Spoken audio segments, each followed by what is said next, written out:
আজকে অনেক দিন পরে আমি কেকের ভিডিও আপলোড করছি।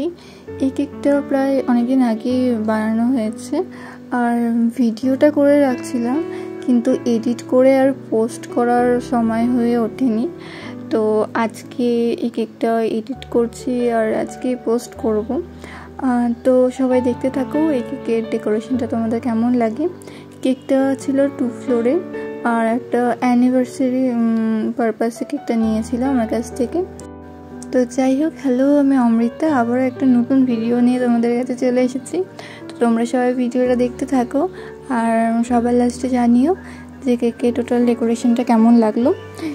টোটালি একই, কিছুদিন আগে একটা ভিডিও আপলোড করেছিলাম, সেটা যদিও একটা লেয়ারের মধ্যেই ছিল, তো সেটাই আজকে 2টো লেয়ারে।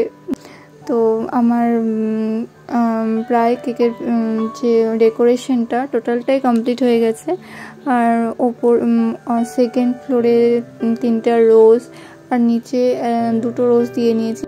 তারপরে কিছু ছোট ছোট সুগার বল দিয়ে দিয়েছি আর কিছু মিডিয়াম সাইজের আর কিছু একটু বড় সাইজের সুগার বল আমি দিয়ে নিয়েছি। সবার লাস্টে হ্যাপি অ্যানিভার্সারি ট্যাগটা বসিয়ে নিয়েছি। তো তোমরা সবাই অবশ্যই জানিও তোমাদের এই টোটাল ভিডিওটা কেমন লাগলো।